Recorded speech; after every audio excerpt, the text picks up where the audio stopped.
Hello, welcome to a new video. Today's video we're gonna take a look at some gameplay here in the Open Master League with a 100% Zygarde and 100% Mew. Some people are just insanely lucky, I would say, especially as you're going to have a 100% Necrozma on this team here as well. This is going to be an interesting one. Those battles actually was already similar the last time the Master League was available there. I wanted to do a little bit of a different video that I'm mostly going to do tomorrow then. I was running out of time for that one. I still have a lot of things done already towards this video, but yeah, it just takes a long time and it's already at this point. Yeah, 30 minutes past 8, where usually the video should be out at 8. So yeah, I just want to do a little bit of an interesting one here in terms of the gameplay, which I feel like is going to be interesting. Thanks so much for submitting the battles here. We're going to have some interesting stuff here with a triple 100% team. Two Pokemon that are very difficult to get. One mythical where you need definitely all the like for both Zygarde and the Mew, you need the XL candy for it. And so today it's going to be an interesting one here. I have never seen Mew in the Master League, and hopefully you're going to enjoy this one as well, as everything was also already pre-cut here, so I don't even have to do anything. But yeah, if you see, for example, Ace gameplay here, this doesn't mean that this player is actually in Ace rank, because we saw already a lot of great plays already in the first battle. It just means that, yeah, those battles were submitted the last time Master League was available, which was basically just after people got their first rankings. And so that is the main reason for it. I don't know what the opponent is trying to do there with the Mewtwo. I guess some lag. But we will see the Sizor coming through. Zygarde is just so broken. Like, honestly, it is so broken. In comes the Yveltal with your team. You definitely have a great answer in the back, and the opponent decides to go for a shield. That is great for you. Now, most likely we're expecting an Earthquake, but you can take any hit. Everything is resisted other than Crunch. Yveltal does learn Crunch, which might be, especially in this season, an interesting... I don't know where you went for the bait there. An interesting option over Rock Slide. Rock Slide got nerfed. Crunch has a lot of options against the current meta. And so it is going to be an interesting one. You have a ton of energy. You're going to be able to catch the move here, which is lovely for you. I think you most likely want to go back into this Pokemon. Exactly, you're going back into the Necrozma.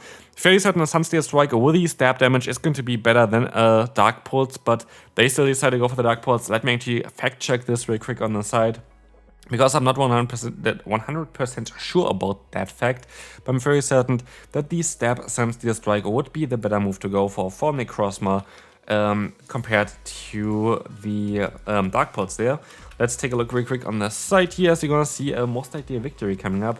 Dark Pulse does around, I have to change Pokebit, does around 35%, while Sunsteel Strike does around 45%, so 10% more.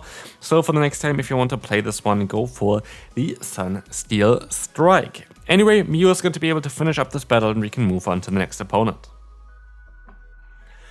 Those battles are definitely a little bit faster than I would usually speed them up, but again, like, I got them already done beforehand, so let's see here. We're gonna see the Crunch coming in against the opponent's Pokemon. It's going to get the shield straight away. That is a weird play in my opinion. If you get them a bit lower, you can actually farm them all the way down with your backline as well. They're gonna go to the Kyogre, and you have, of course, access to the move Wild Charge. Here's the one issue with Mew. Mew doesn't have a stab on anything, and that can be a bit of an issue, as, yeah, of course, there are no real good Psychic type moves. I guess there's Psyshock, but they're not really the best Psychic type moves on Mew. But here having coverage for both the Electric as well as Ice type coverage is going to be very, very good. Called in the main series games a Bolt Beam coverage, which this kind of does as well, is it basically gives you a neutral play against every single Pokemon other than, I think, Rotom Wash? No, against Rotom Wash you also have like the electric typing, but definitely against the Magnezone line. Like Steel and Electric can resist both Ice as well as Electric, but basically everything else cannot, and that is going to be one of the best kind of type combinations that you can have. And that's why also Ice Beam and Wild Charge makes a lot of sense on Mew, especially for the Open Master League, with Pokemon like Landorus, Zygarde around, as well as, like, of course, something like a Ho-Oh where you can go for the Wild Charge. Very cool idea there to go for Ice Beam as the secondary charge move. Anyway, we're going to see the Dark Pulse coming through here. Again, if you want to do a little bit more damage here in those situations, it is better to go for the Sunsteel Strike. Exactly, that's how you say it. Sunsteel Strike. But as you cannot need to get to another charge move anyway, going for the Dark Pulse here makes a lot of sense. Knocking them out here, but sadly is still going to lose this battle. Next up, let's see who we're going to have here. We're going to have a Zygarde against Dragonite. That is going to be an interesting one. that looks like, I think it's a Shundo variant actually. I think it's a level 51 Shundo Dragonite against you. Going for the super effective Dragon Claw, it's madness on how little damage this does. Like, you have to think about it. We have a Dragon type and against another Dragon type, and they go for a super effective hit, and you're basically at the same health as the opponent. The opponent used a shield against you.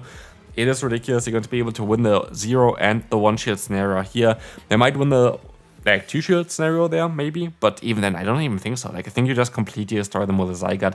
The Zygarde is so unfair, like, literally, like, what is going on? And you can even go for the Outrage, and there's no way the opponent would want to use a shield here. The usual moveset would be, of course, the charge move of Earthquake, which would be resisted, and against a Crunch, they would never go for a shield either, so yeah, this is looking really solid for you in this regard. Not even too sure I agree with that play here. I would have went for a charge move a little bit earlier on with the Mew, and then you would be able to just maybe farm them all the way down with your other Pokemon in the back.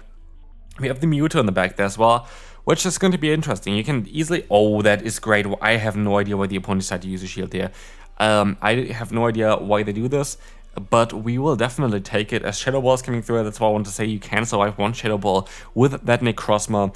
And as you're gonna see here, the opponent is going to take a Dark Pulse and gonna go down. Okay, I think that's most likely it for the first set. No, never mind, they just didn't cut this part out here, which is fine. Again, we're just gonna chill. We can see what the next opponent is going to run here.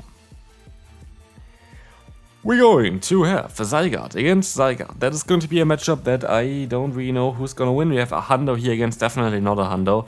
Oh, you have Outrage. Never mind, you should be able to win this one. Again, most people wouldn't use a shield here, and they don't use a shield either. And you should not use a shield because Earthquake is very more likely, but they actually also have Outrage, which is hilarious. But you have the Hundo, so I think you're going to be okay. A lot of times people don't have like 15 attack on the Pokemon either, and so you're going to be able to win even the CMP tie there anyway. In comes Rhyperior, a bit tricky. Like, honestly, very much tricky actually. I do think this is kind of an instant loss at this point. And you think so too, most likely. Here you have to kind of hit that Ice Beam, but like they're gonna use a shield expecting a Surf. Surf is like the usual moveset that you have on this Pokemon. And so, yeah, what you really want to do here? You have to hope for a Breaking Swipe. This is going to be a Breaking Swipe, that's great. And you can... that is looking really, really tough. I think you kind of gave... Oh, yeah, okay, you're definitely gonna give up now. Next opponent.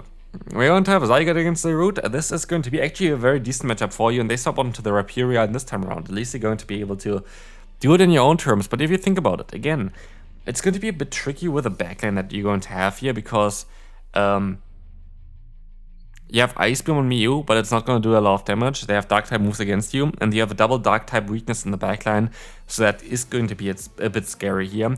And as we will see, you're going to try your best to go for the Outrage. You can still survive that move, but how are you gonna get rid of that other Pokemon? How are you gonna get rid of the opponent Zarude? It's going to be a bit of a tricky one here, I would imagine. This is not ideal for you, and as they're gonna go back into that Zarude, they're even gonna get more energy against you, making it nearly impossible for you to win. You have to go into that Mew. You can still survive one move. I'm fairly certain you can survive a Dark Pulse here, but do you really want to survive a move? I don't know. Yeah, you're gonna let the move go through. You have to use a shield here now, of course, and you have to kind of hope that you can get to that Ice Beam. I am not too sure if this is going to be enough. They swap out into the Everlock. That is going to give you at least an option, but you have to be very clever. You have to be very, very clever here.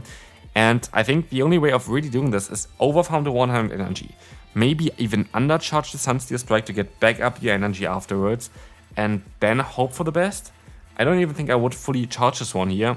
You do fully charge this one, it is going to be enough to knock them out, but you can still go for another one, I guess. It is going to be a tough one. The opponent decides to let the move go through, though. This allows you now to basically hope for the Shadow Claw down, I think, with the Mew as they play. Let the move go through, or you use a shield. I guess it doesn't really matter. I think you're fine. I think you can go for the Shadow Claw down here with the Mew to win the battle, and that is madness. I did not expect this one at all, but we can now move on to the next opponent. Necrozma is going to be great for you because you have 3 Pokemon that can deal with it. As the opponent starts onto the Tapu Bulu, this is going to be a bit tough, but you have a hard answer to Tapu Bulu in the back, allowing you to go into that Necrozma yourself. Different form, of course.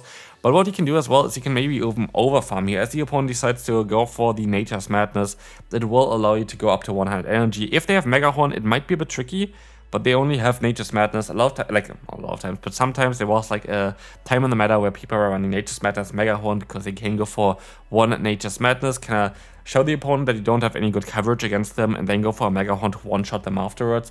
As you're going to see here, a shiny Shadow Ho-Oh. Actually, I've never ever seen a shiny Shadow Ho-Oh. I was not able to play this day the last time around it was around because I don't really have people to play here. Now I do have because, yeah, Lily moved here to my place, so that is kind of nice. So at least I have like someone to play with now, but still I don't really have a good, like I have a Shadow Ho-Oh actually built, but I don't have a Shadow Shiny Ho-Oh. And so maybe when this Pokemon comes back eventually, that would be definitely a cool Pokemon to get. Anyway, Ho is coming back in here, we have some lag coming through as well. Crunch is going to be able to connect here against the opponent to get the shield, as we will see that the opponent decides to go for a big charge move. It is going to be that Brave Bird, and you can go for the full farm down with Mew and win the battle. Next up, let's see what they're going to encounter here. It is going to be, let's find out. We're going to see first up the loading screen here this time around. So again, we're going to have some nice finding opponent. That is great for us. Battle starting. Let's see. What do we have? Who do we have? What do we have? We have Zekrom. Zekrom is going to be a very favorable matchup for you. It's kind of mad on how strong like the matchup for Zygarde is against any kind of other Dragon type Pokemon. If they do super effective damage, it never matters as much as if you do super effective damage. Like the bulk of Zygarde is ridiculous, comparable to the bulk of the Pokemon of Lugia. Really hope that Lugia gets, by the way, a little bit of an update. I wish that Lugia gets like a better charge move that is a bit cheaper. Maybe a Psychic type move, maybe Psyshock, that would be really cool for Lugia, but at the current time Lugia is kinda unplayable, so yeah, might be something in the future for Niantic to buff again. Here we're going to see a little bit of lag again. I feel like lag got a little bit better. Let me know in the comment section how the lag situation is currently for you. For me, I definitely can see that lag definitely decreased, but to be fair, I also haven't really played too much recently, so I don't really know. Like the week, of course, doesn't really make me want to play too many games. But here we're going to encounter the Ho-Oh in the back, and of course there's going to be the double wall charge waiting for it. First, shield is coming up, hopefully no debuff, you don't get a debuff, and you are gonna go up to 2 wall charge straight away. It is better for you to overfarm a little bit afterwards again here as well, but you decide to go straight for the wall charge. That's not really the ideal play, because the opponent's gonna get a free fast move in any way. They would have won the CMP tie if they would have had a move already. But at the end of the day, it doesn't really matter, as you're going to still get another move, you're going to be in a great position, and you're going to be able to win the battle with Mew. To be fair, what we can already say here as well is that Mew is definitely doing a great job. Mew is doing quite a decent job, but let's see what the next opponent is going to run. We're going to have Zygarde against the Ho-Oh. That is going to be interesting for you. That's a Shadow, I think it's a Shadow Hundo Best Buddy Mew, Ho-Oh here, I think it is. That seems quite ridiculous. We're going to see the Crunch coming through, and a free Dragon Tail is going to follow afterwards, which is great for you. I don't know why the opponent does it, but yeah, you can now overfarm up to another Crunch, and you are in a great spot. You're always going to be able to win this matchup as a Zygarde, as the opponent does resist the damage with their fast move, and you can let the move go through if you want to. You decide to use a shield here against the Sacred Fire again, as they drop your attack, forcing you to reach out for another charge move here. Crunch is going to connect now, getting the knockout, and you might want to swap out afterwards, as the opponent is going to swap into... Let's find out. Oh, that is going to be a little bit of an awkward one. Yveltal is going to be a Pokemon where you have to hit those wild charges, but you can guarantee a hit here, which is great. And at this point, I feel like the best play that you can do is exactly just go for another wild charge, let the moves go through, hope for the best, and you have to go back into that Zygarde. You can take a hit though. Like Zygarde will not go down from a charge move here. You're still going to use a shield. Dark Pulse is not the way to go. Go for the Oblivion Ring if you're the opponent. That is not really the ideal way. Let's see, Dark Pulse, you gotta still survive. Oblivion Ring would have knocked you out, and they go into their own Necrozma here, it seems like. And then see, it is going to be the good Necrozma for you, allowing you to go for a Crunch, go for the full farm down, and that is game. That is a game, my friend. Yveltal is going to go down to a Dark Pulse, and that's quite ridiculous. Next opponent. Oh, let's see what's going on here. We're going to have a horrible lead for you, but you can swap out straight away, and you have decent coverage for this as they swap out into the Golden Go. That is quite funny. I like that. I like that a lot, as the opponent decides to use a shield. They decide to go for a charge move as well, allowing you to let the move go through. I'm fairly certain you're going to go back into your Zygarde, as now you can go for some crunches, Crunch is not going to be enough to knock them out, but I'm going to put them for sure into farmland range for Dragon Tail after they go for the Shadow Ball. It is mad on how little damage this kind does here. And as I said before, it's going to be into farmland range for you, and we will see the opponent swapping out now into the Fairy type. I was wondering, I later on to say, I haven't really seen a Fairy type so far, and now there it is. They're going to have that Xerneas Moonblast coming through, getting the attack drop. That is quite sad. Of course, we had a Fairy type already before here with Primarina. Don't mind me in this kind of regard. But yeah, the attack drop is going to be quite impactful for you, because now the Sunsteel Strike most likely not going to do enough damage, but it actually allows you to get even more energy. Against these Xerneas, it's definitely going to do enough damage against them, so that's going to be okay.